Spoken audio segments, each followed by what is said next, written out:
నమస్కారం. మన గూడ విలేజ్లో ఉన్నాము. నా పేరు వచ్చేసి అరవింద్ రెడ్డి. నేను ఆదిలాబాద్ టేటర్లో వర్క్ చేయడం జరుగుతుంది. మనం రైతు పొలంలోకి వచ్చాము.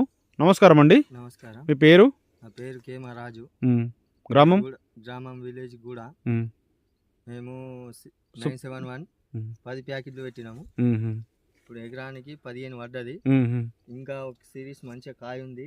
ఇంకా ఎకరానికి 2-3 కుంటలు పడే అవకాశం ఉంది. కాకపోతే వచ్చే సంవత్సరం ఇంకా ఒక పెంచాలనుకునే అవకాశం ఉంది. రైతు సోదరు అందరు పెట్టుకోవచ్చు. ఎట్లా పిక్కింగ్ తీయడానికి ఎట్లా ఉంది? దానికి అలకాన ఉన్నది. ఖాతా కూడా వరుసల కొద్దీ కాస్తుంది. దానికోసమే పెట్టుడు. లేకపోతే కొన్ని ఇప్పుడు వేరే వెరైటీకి ఈ వెరైటీకి నీకు ఎట్లా అనిపిస్తున్నది? ఒక పంగకు 3-4 కాయలు తప్ప వేరే సిరీస్ ఎట్లా ఉంది? సిరీస్ వేరే ఇది ఒక పంగకు 8 నుంచి 10 కాయలు ఉంటాయి. ఒకసారి పట్టండి, ఇటు రండి. దీనికి దగ్గర కాయలే ఒక 7-8 అయినాయి. ఇంకా అయ్యే అవకాశం ఉంది.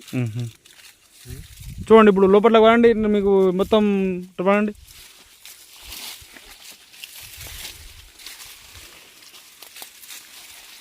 సిరీస్ ఇట్లా సిరీస్ పట్టండి. బోర్డు పట్టండి అండి. చెట్టు మ్యాక్సిమం ఎంత ఉన్నది చూస్తే ఎంచండి ఒకసారి. ఫస్ట్ నుంచి 2, 3, 4, 5, 6, 7, 8, 9, 10, 11, 12, 13 ఉన్నాయి. ఒక సిరీస్ ఒక కొమ్మకు నీకు 13 పూత ఖాతా బట్టి 13 ఉన్నది.